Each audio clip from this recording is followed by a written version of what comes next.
নমস্কার বন্ধুরা, দেখুন 2 কেজি সাইজের কালবোস মাছ।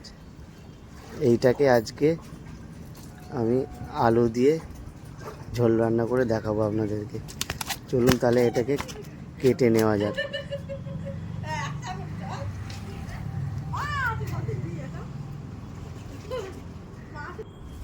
মাছটা কেটে ধুয়ে পরিষ্কার করে নিয়েছি।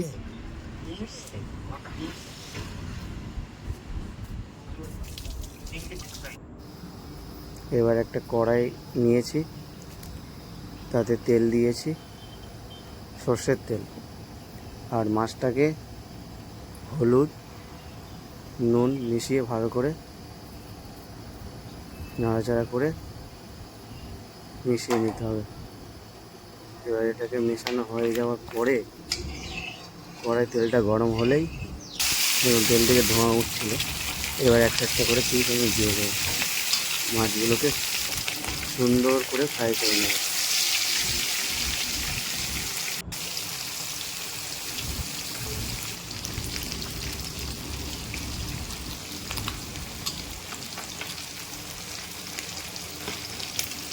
মাছটা আজকে অনেকটাই বড় ছিল, হয়তো ভিডিওতে একটু ছোট লাগছে, কিন্তু মাছটা 2 কেজির ওপরে।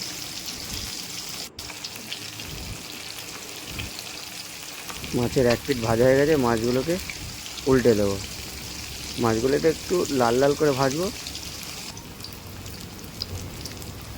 এরাই মাছ ভাজা হয়ে গেছে। এবার মাছগুলোকে তুলে নেবো। দেখুন মাছটা থেকে হালকা ডিম বেরিয়েছিল, ডিমটাকে অন্য দিন রান্নাটা দেখাবো।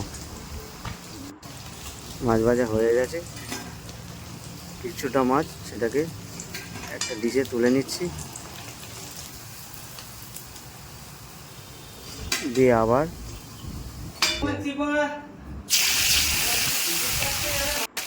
বাকি মাছগুলোকে এরা একইভাবে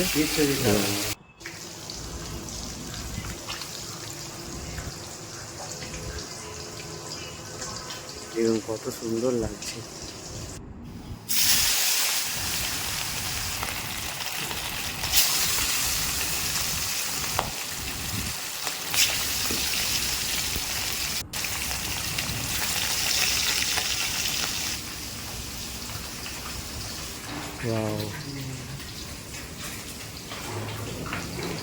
মনে হচ্ছে এখনই খেয়ে নিই মাছগুলো ভাজা অবস্থায়।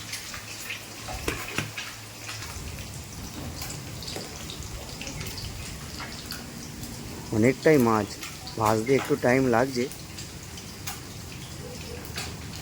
ভালো খেতে গেলে একটু তো টাইম লাগবে।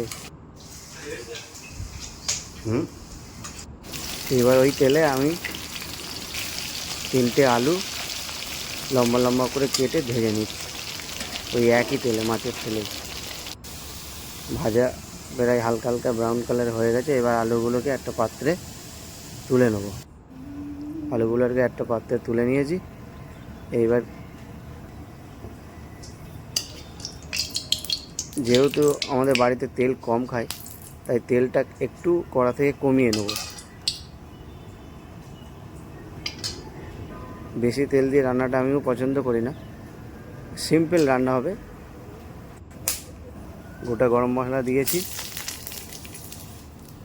4টে শুকনো লঙ্কা দিয়েছি। এবার কেটে রাখা পেঁয়াজের কুচিগুলো তেলে দিয়ে দেবো।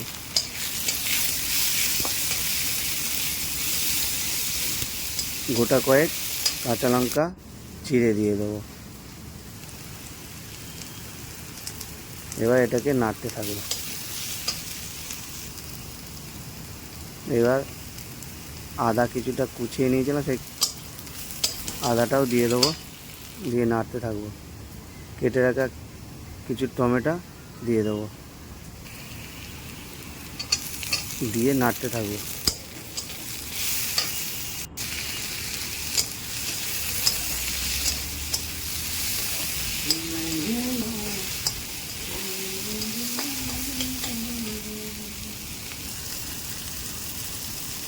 এবার সাইডে কিছুটা জল দেবো আর নাড়তে থাকবো। এবার একটু হলুদ,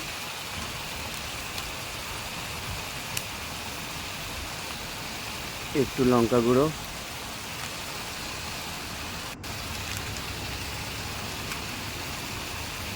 আর একটু জিরে আর ধনে পাউডার একসাথে মিক্স দিয়ে নাড়াচাড়া করবো মশলাটাকে।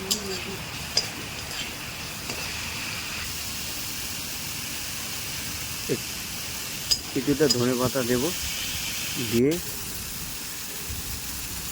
একটু করে জল দেবো আর নাড়তে থাকবো।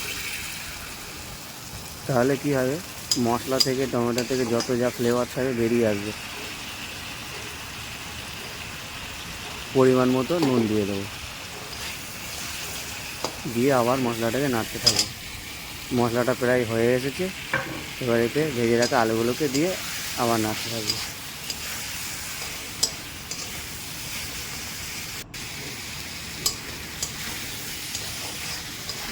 যখন আমি রান্না করছিলাম মনে হচ্ছিল এখনই খেয়ে নিই, আলুগুলো এত সুন্দর লাগছিল। আবার একটু জল দিয়ে আবার একটু নাড়াচাড়া করে নেব। এইভাবে কয়েকবার করার পরে দেখুন মশলাটা কত সুন্দর, দারুণ লাগছে মশলাটা। এবার একটু জল বেশি করে দিয়ে দেবো, কারণ অনেকটা মাছ, জল একটু বেশি করে দিলাম। এবার জলটা ঝোলটা ফুটে উঠলেই মাছগুলোকে দিয়ে দেবো। অনেকজন আছে বাড়িতে আজকে, অন্যদিন এইসব তরকারি খেয়েছি সাথে দিনে মানুষ দেখলেও না। মাছটা ফুটছে অনেকক্ষণই, ফুটাবো। মাছ রেডি হয়ে যায়, ঝোল কমে গেছে, একটা থালায় তুলে নেবো। দেখুন মাছটা এত সুন্দর লাগছে, দারুণ। আলুগুলো খুব সুন্দর গলেছে।